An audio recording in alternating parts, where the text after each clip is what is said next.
nimetembelea mabarabara na madaraja yanayojengwa na serikali. Na kwa faida tu, ngoja nieleze mambo machache.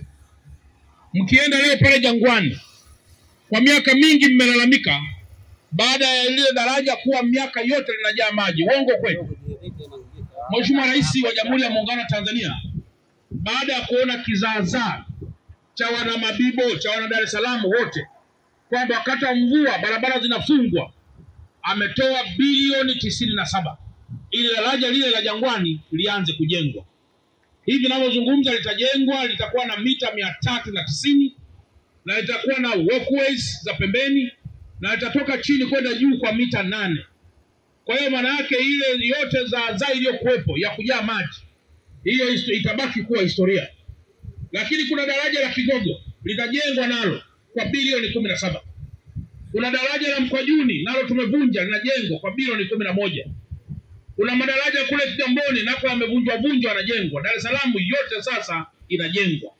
Hii yote ni ili kusaidia Watanzania wafanyabiashara na wasiofanyabiashara kuweza kufika kwenye maeneo yao kwa uharaka mkubwa. Tumpige makofi mengi sana Mheshimiwa Rais. Lakini leo nimekuja TANESCO. Leo tumeonyeshwa mradi hii kwamba ni si chini ya bilioni 125. Wengi nikakuta wananong'ona wanasema hapa tu. Hapana. Kuna transformer kubwa imefungwa pale ndani. Na transformer zingine hizi hapa na majengo haya mnayoyaona. Ni kwamba Mheshimiwa Rais baada ya kumaliza bwawa la Mwalimu, changamoto kubwa ilibaki sasa, umeme uliozalishwa unakwenda wapi?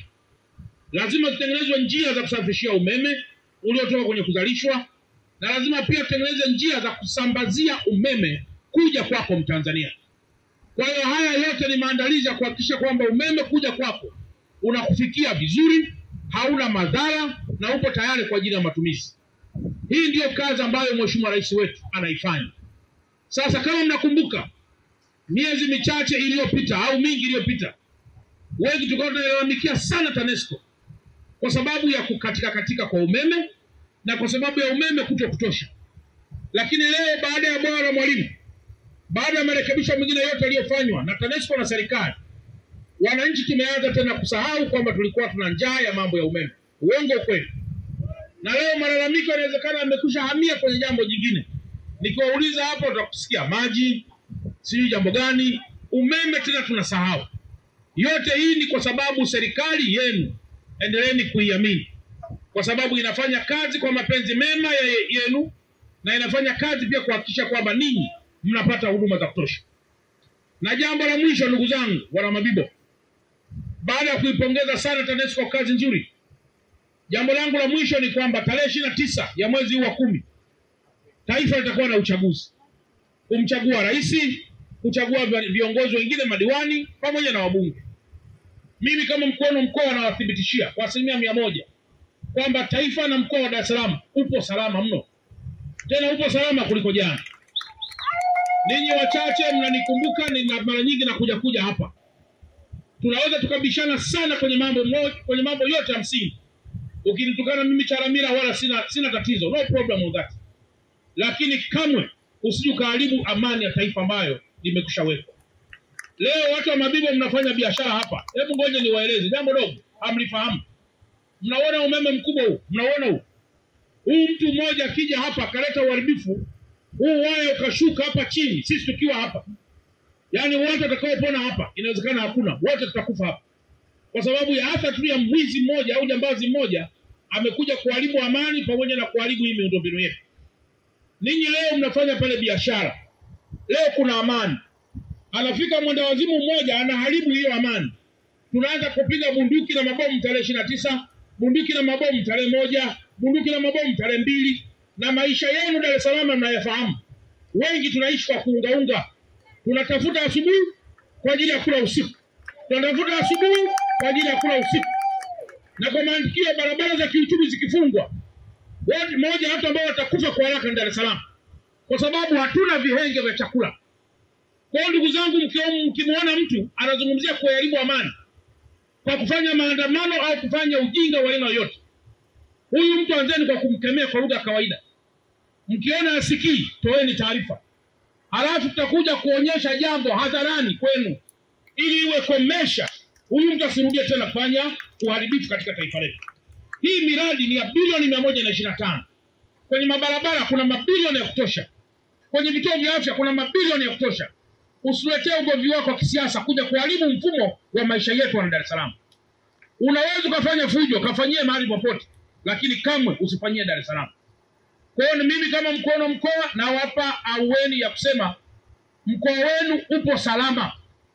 Asitokee mtu wa kutisha. Kwanza vijitu ambavyo vinawatisha wenyewe mkiviangalia havina mbele wala nyuma. Havieleweki, ni vyenyewe kutisha kwenye mitandao. Alafu akifanya fujo, juzi walipiga hapa vituo cha mwendokasi. Sasa mimi nilivyokwenda nakuta wamekimbia. Sasa mwanaume gani unafanya fujo afu unakimbia? Fanya fujo baki. Ili uelewe vizuri sasa ladha ni nini, chungu ni nini na vitu vingine vyote. Wewe fanya fujo ubaki hapo. Ila nina imani kwamba Dar es Salaam hakuna mtu atakayejitokeza kufanya vurugu za aina yoyote kwa sababu watu wako busy na masuala ya kiuchumi. Tuiunge mkono TANESCO inayoleta maendeleo hapa, kutuwashia umeme, tufanye biashara. Tuunge mkono serikali inayojenga mabarabara ili tufanye kazi, tufanye biashara, tupeleke watoto shule. Tukitirafiana na kuliangalia taifa kwamba mwisho wake ni tarehe 29, tutajidanganya. Mataifa mengine yote wamehangaika kuharibu amani ya mataifa, ila Tanzania wamefeli. Wamewatumia watu mbalimbali wakiwemo vijana wenzetu. Wanaweza kuwaonga hata hela watukane na kuharibu amani ya taifa. Lakini kamwe jueni kwamba hamna kwenu kwingine zaidi ya Tanzania.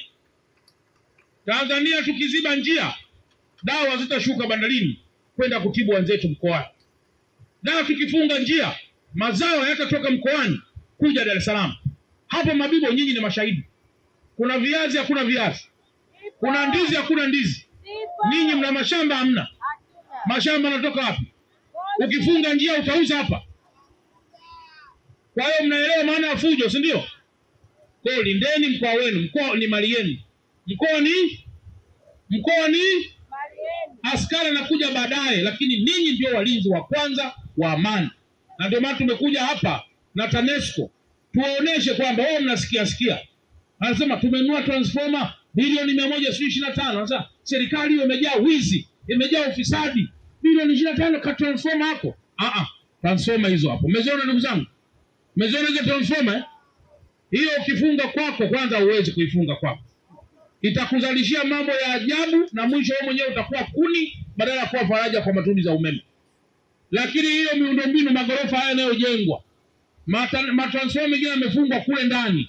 Hiyo ndio bilioni 125 ambazo TANESCO wanaendelea kuboresha hizo huduma. Rais wa Jamhuri ya Muungano wa Tanzania amezitoa fedha hizo. Kwa baada ya kusema haya ndugu zanguni, mimi nawatakieni kila la heri. Tuendelee kuungana kuchapa kazi kwa maslahi yetu sote na kwa maslahi ya vizazi vyetu. Asanteni sana, Mungu awabariki sana.